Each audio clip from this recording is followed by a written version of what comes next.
أعوذ بالله من الشيطان الرجيم. بسم الله الرحمن الرحيم. والحمد لله رب العالمين، والصلاة والسلام على رسول الله حبيب الله العالمين بالقاسم محمد صلى الله عليه وسلم. بعد، السلام عليكم ورحمة الله وبركاته.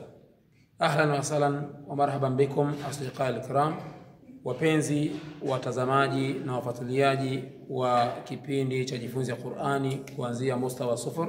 Karibuni sana katika halaka hii, halaka ya kuifahamu shadda. Kabla ajenda kuifahamu shadda bimashati Allah tabaraka wa taala, kama ndio mara yako ya kwanza kutufuatilia na kufungua video zetu, fanya kitu kizuri sana kusubscribe channel ili kupata mfululizo wa vipindi vya itambue Qur'an au ifahamu kitabu cha Allah tabaraka wa taala kutokea mustawa sufur. Lakini alkadhalika kuweza kushare kwa watu wengine wakaweza kufahamu, kwa sababu adalu ala alkhairi kafa'ilihi, mwenye kujuza khairi fulani basi sasa na mtu ambaye mwenye kuitenda khairi ile. Inshallah, kama tulivyosema mashati Allah tabaraka wa taala, tutakwenda leo kuangalia ashadda, na kabla hatuja iamkua shadda na alama yake iweze kufahamika tu, alama hii ya shadda mara kadhaa huweza kuonekana katika msahafu kwa alama kama W, kama ionekanavyo hapa juu. Hii ndio alama wa mkulio wao kama shadda. Hii hapa ndio alama ya shadda. Lakini shadda hii kuna wakati alama ya shadda hujitokeza katika fatha, hujitokeza pia katika kasra, hujitokeza pia alama shadda katika dhamma. Lakini swali muhimu hapa la kufahamu akhi aziz ni kwamba alama ya shadda, namna gani mtu utaweza kusoma ukikutana na alama ya shadda juu ya hurufi fulani. Hii ndio swali la msingi, ndio tutakwenda kuangalia siku ya leo mashati Allah tabaraka wa taala.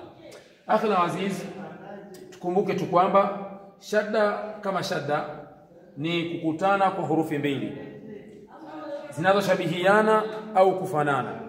Mathalan, kama unavyo hapa, ba ina sakna au ba ina sukun kisha kuna ba nyingine na fatha.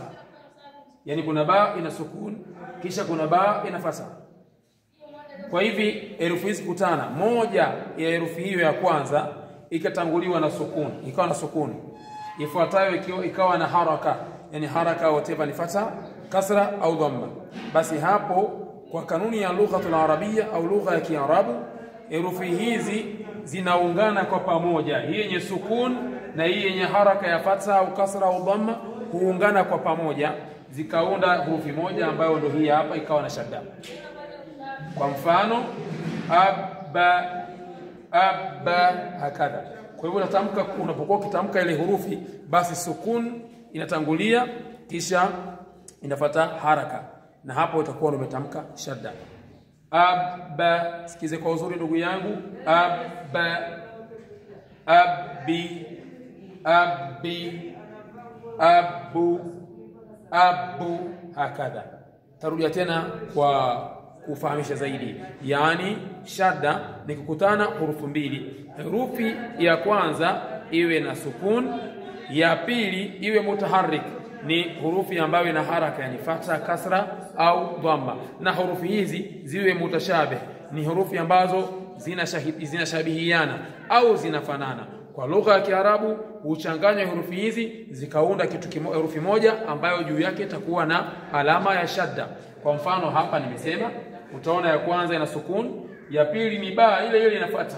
Kwa hivi tunaunganisha ba ni sukun na ba ni fatha, tunapata ba moja au be moja ambayo juu yake ina shadda.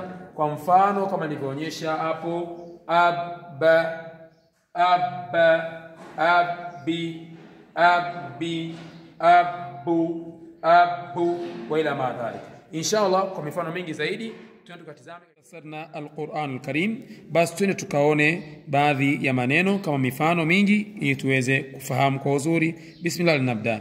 Mathalan kalima abu, jabbu, dabbu, sabbu, sabbi, jabbi, dabbi, ibba, jibba, dibba, dibbu, jibbu, sibbu.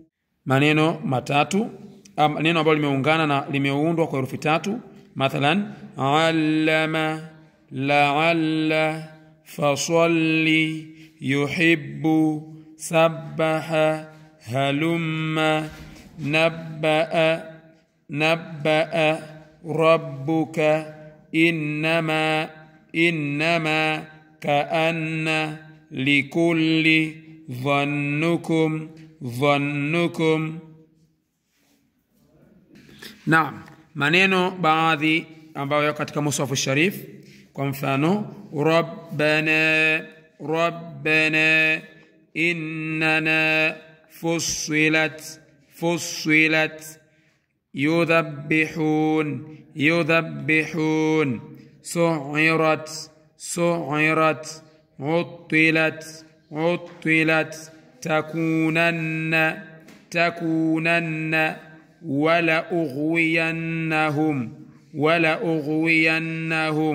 wala ughwiyannahum yatakhabbatu liyumahhisa falanuwalliyannaka qaddara kadhabat saddaqa fasanuyassiruhu muttakiina wallahu ta'ala a'lam. Na mengineyo mengi zaidi. Ala kulli hali akhil aziz, masomo haya ni masomo mepesi sana. Kama itakuwa ni mtu ambaye unafuatilia vipindi hivi, lakini niweze kuwashukuru na kuwapongeza